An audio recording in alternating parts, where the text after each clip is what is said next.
नमस्कार जय जगन्नाथ मु सोनी आपको स्वागत करछि Soni kitchen and blog channel को आशा करछि जगन्नाथ कृपारू आपण माने समस्ते भल थिबे। तो चलंतु स्टार्ट करिबा आज गोटे टिप्स। आज टिप्स रे अछि आपनक पई फेस को नेकी बर्तमान चलछि विंटर सीजन।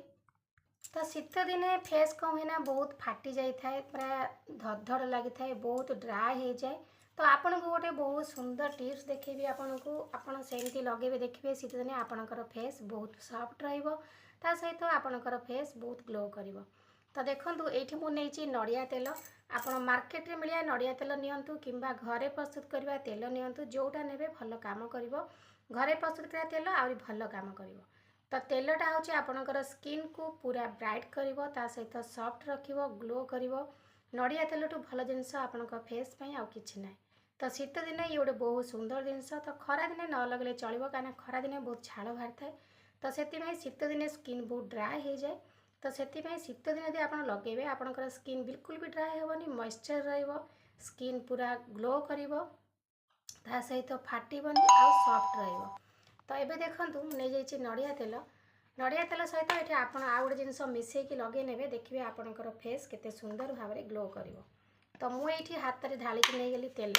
आपण राति रे सोइला टाइम रे लगांतु बढ़िया काम करिवो। लगे सोई पड़िबे देखिबे सखाळु को आपनकर फेस रो चमक। ता सहित देखंतु लेछि एठी गोलाप जल। गोलाप जल आपनकर स्किन को पूरा हाइड्रेट भलिया करिवो माने स्किन के टोनर भली काम करिवो स्किन को ग्लो करिवो।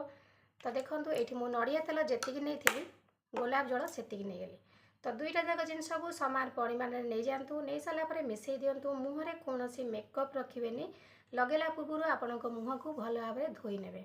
तो एबे देखंतु धोई साला परे आपनकर मुह रे राति बेला आकु भलो भाबरे लगेई नेबे। लगे साला परे टिके हल्का हल्का करके मसाज कर नेबे। मसाज करके एवढा लगे नेबे। लगे साला पर टिके हल्का हल्का करके मसाज कर नियंतु। मसाज कर साला परे पूरा राति सारा छाड़ी दियंतु।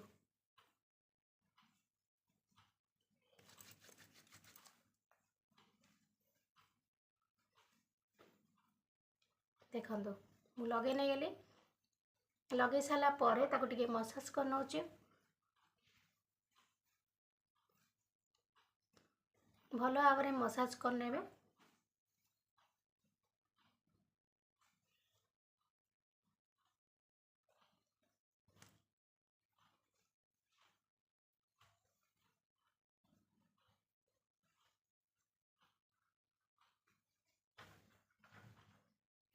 मसाज कला परे ताको छाड़ी दियंतु पूरा राति सारा सोई पड़ंतु।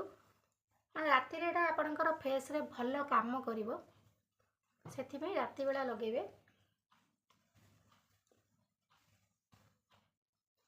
देखंतु एमदी मसाज करी छाड़ देबे राति सारा देखिबे आपनकर फेस केते सुंदर भाबरे सखाळ को ग्लो करिवो। बिल्कुल भी आपनकर शीत दिने स्किन आ फाटिबनी ड्राई हेबनी स्किन बिल्कुल भी कला देखा जीवनी बहुत ग्लो करिवो आपनकर फेस। आखि तळ जदि कला पड़ जाई थाए कला छाड़ी जीवो झाइया पिगमेंटेशन सब प्रकार प्रॉब्लम दूर हो जीवो।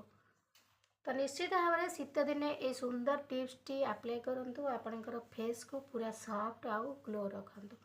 तो आशा करछि आज वीडियो आपन को पसंद आस्थिबो।